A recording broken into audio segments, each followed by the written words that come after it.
What's up guys, it's Girlhands, and I'm not exactly sure how I want to do these Battlefield 3 videos just because they're not very YouTube friendly. I think the shortest game I've played in from start to finish was like somewhere around 12 minutes maybe, but these things can average, 20 to 30 minutes. And I'm not going to commentate over that entire video, and I'm sure you guys don't want to watch a 30-minute Battlefield gameplay. That would be pretty boring.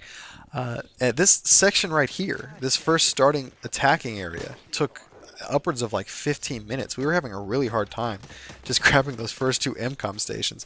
So what I decided to do was show this section of the game, but cut out all the boring parts. Cut out the parts where there's a spawn delay or where I'm running around to try to get into the action.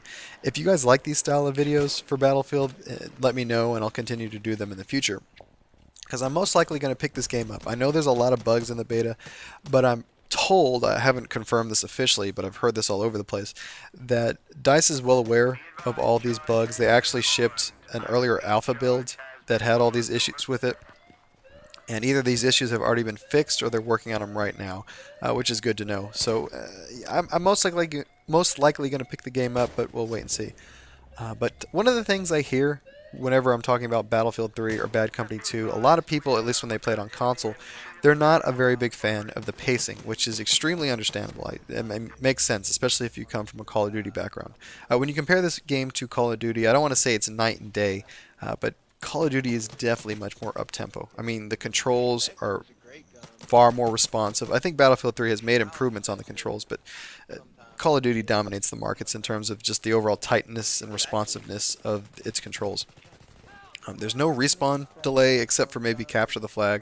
So when you die, you instantly respawn, and then the levels for Call of Duty are much smaller. So when you die, you don't have to spend, 5, 10. I'm exaggerating, but you don't have to spend 5, 10 minutes looking around trying to find somebody and kill them. I think the largest map in Call of Duty is still a fraction of the size of any Battlefield map. So yeah, there's definitely if you're looking for high octane action all the time, and I'm sure that guy's pissed off. I no scoped him. But if you're looking for just 100% adrenaline action all the time, Battlefield doesn't really provide that in a lot of its console gameplay. I actually started the series on Battlefield 2. And a lot of the issues that people have, like the controls not being responsive or the pacing being too slow, you didn't really encounter that when you played it on PC, because the controls were much tighter when you played on the computer, and also it was 32 versus 32, which makes a huge difference. You don't have to spend all your time running around trying to find people, even if the map is kind of large, because there's just that many people on the map, and you didn't have to worry about people being all clustered together. The map design, the overall setup of the objectives made sure that it was fairly spread out, and you were always running into some type of action. And unfortunately, when it made its transition over to console, they still kept the size of the maps, but they just lessened the player base. So it affected the overall tempo. The other really big positive about playing Battlefield 2 on PC was you could pick different servers that would only use a specific map rotation. On console, just whatever map popped up, you had to play it, unless you backed out and researched all over again. But on Battlefield 2, you can pick servers that only use smaller maps, and that's what I always did. I played on maps. Right here, I knew I only had 6% life, but I saw the guy trying to go in and disarm, so I went on a suicide run. Unfortunately, I died getting there. But yeah, no, the smaller maps is what I normally tried to play on. Like Striker Karkan, for example, was a very popular map for Battlefield 2. It's actually making a return to Battlefield 3. That was an urban setting. You had to fight in city streets and through buildings and stuff like that.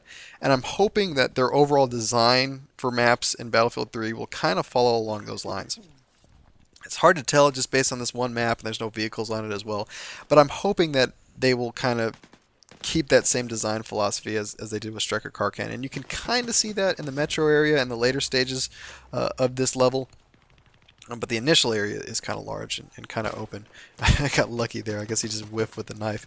I love how the knife works in this game, by the way. It's a little finicky, but I think it's like a 2-hit in the front and 1 in the back. I think that's perfect. I think Call of Duty should do something like that. And I guess the other thing that I hear all the time is, will Battlefield 3 be the game that dethrones COD? Will it be the COD killer? I knew before I saw any footage for Battlefield 3 that no, it wasn't going to be a COD killer. Honestly, I don't want to create a PC versus console war, but this game's really meant to be played on computer, just so you can experience 32 versus 32 combat. It makes a huge difference. But the only thing that I think will take out Call of Duty is either another game as innovative as Call of Duty was. You know, when Call of Duty came out with the perks and the leveling, that was a pretty big deal for console shooters. Or what I honestly think will happen is Call of Duty will have to shoot itself in the foot. It'll put out, like, maybe if Modern Warfare 3 is not any fun, if people don't enjoy the game, or if they put out a string of just mediocre games. If they don't innovate with the series, if it just kind of stays stale, then people might get bored of it and switch it up. But yeah, as much as I love the Battlefield series on console, I don't think it's going to dethrone con. Maybe on PC, I think Battlefield 3 will outsell Modern Warfare 3, but not on console. But let me know what you guys think. I hope you guys have a great weekend, and like always, take it easy.